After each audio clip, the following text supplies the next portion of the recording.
welcome to News Laundry Lite. The bad news is that everyone is corrupt. The good news is that's just what the Aam Aadmi Party thinks. The good news is that thanks to medicine and a healthy lifestyle, even people as old as 80 are still driving. The bad news is that a 79-year-old American woman just ran over 8 people and killed 3 while reversing out of a church parking lot. The bad news is that UP police are completely rubbish at preventing riots. The good news is that UP police are really good at recovering Azam Khan's stolen buffaloes. The bad news is that 3 policemen who were on night patrol when the incident happened were stripped of their post. What next? Let's use time travel to find out.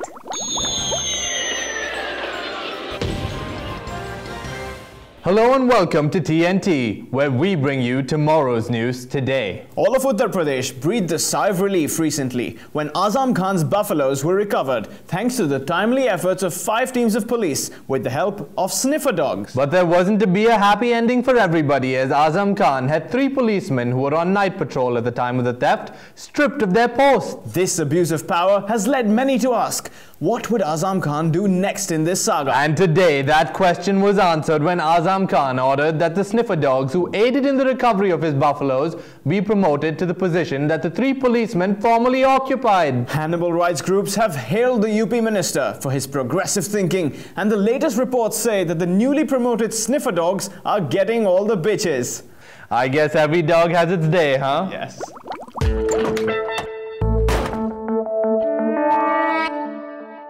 At least Azam Khan's buffaloes are safe. I wish we could say the same for the people of his constituency. The good news for Australia is that they have approved a new coal port that's going to create plenty of employment and wealth. The bad news is that this port is going to destroy the Great Barrier Reef.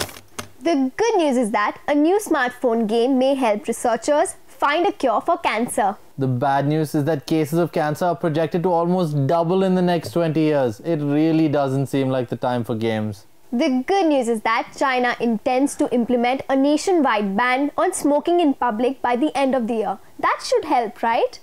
The bad news is that China's air pollution is so bad it's causing cancer. And the worst news is that Delhi's air pollution is even worse than China's. The good news is that a Kerala astrologer was awarded 10 lakhs by Jayalalitha's supporters for correctly predicting she would become Tamil Nadu Chief Minister in 2009. The bad news is that this money has now landed him in the income tax net after he claimed it as a gift.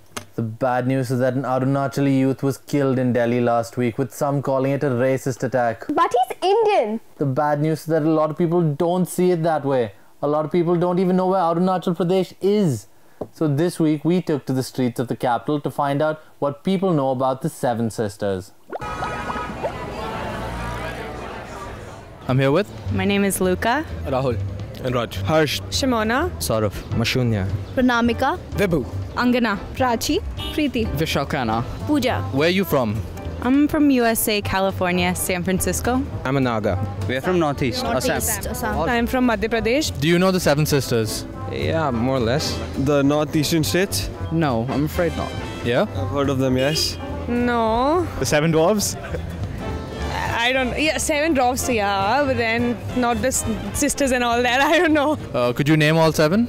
I'm very sorry, I won't be, but there's Nagaland, Mizoram, Manipur, Assam, Meghalaya, Manipur, and Shillong, Meghalaya, Nagaland, and all that. Tripura. Arunachal Pradesh, Assam, Nagaland, Mizoram, Meghalaya. I can't name all of them. I feel honestly slightly ashamed of myself for not knowing the states of India. I cannot do it. I admit I can't. Sikkim is also now a part. So it's 7 plus 1 actually. I missed Sikkim. and can you name the capitals? Capital? No. Imphal, and all of them. I really get confused with all of them. Assam is Guwahati. Assam is Guwahati. No. No. No. Assam is Guwahati. No. Dispur. Assam is Guwahati. Assam is Dispur. Okay. That might be the administrative capital then. Not in this case. Wow, you got me right there. The fact that I don't know my own country's geography kind of worries me. Assam is Dispur. Meghalaya is Shillong. Manipur is Imphal. Can you name the 7 colors of the rainbow? Vibgyor, Yeah, Vibgyor. That's violet, indigo, blue, green, yellow, orange, red. Now, on a more serious note, what are your thoughts on racism in general? It's something that everyone should actually look into deeply. I'm completely against it. Should not be there. it's unfair. It's awful. It should be. I thought it was completely eradicated. I don't judge any person by his color. I find like weird commercials on TV about lightening creams. I think it's very much a stigma on the Indian society because we are labeling people by just seeing how they look. Have you experienced racism?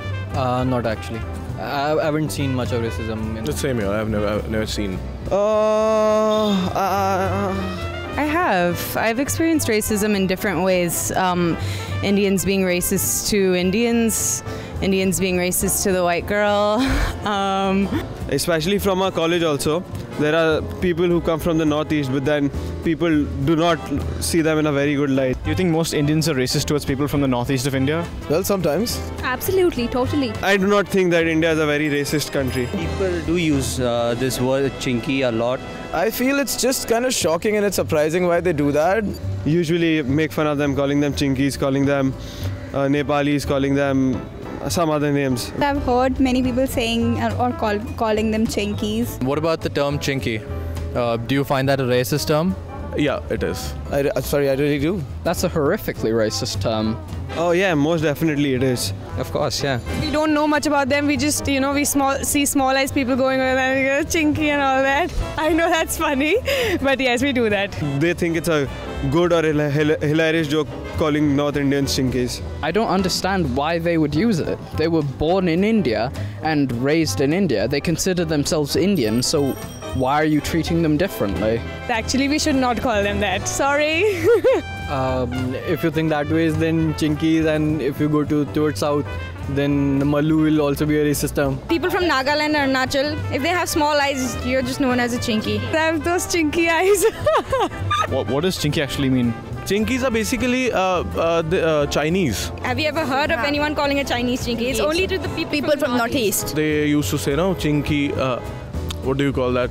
Chinky, Hindu, chinky bhai bhai, chini bhai bhai. Never really understood what it's actually supposed to mean, so that's another reason why I don't really take it to heart. I call my friends chinky, who are northeastern, but I don't mean to hurt them, but I know that we should not because there's some slang in their own thing. Chinky is, it's equivalent to sort of a prostitute, so yeah, you should not actually call somebody prostitute. You kind of brush it aside because, they're doing it because of their ignorance. And, well, you can only pity them for that. Do you think racism stems from ignorance? I guess yes. Yeah, I do. I do. I think that is definitely part of the problem, yes. People tend to ignore the Northeast. They think North is not a part of India. I think that the ego is more of an issue rather than not knowing that or the ignorance part of it. So it's not really that we're not exposed to that part of the world, it's just maybe not in the right way. There are just some dharnas and some rallies which some people are doing, but what is the outcome? I mean, I really don't think there's some substantial outcome that's coming out. In the whole education system, there's not much light that's shed on the Northeast. With what we're facing here, it kind of really alienates you from that feeling of oneness with India. People need to understand that northeastern people are also a part of India.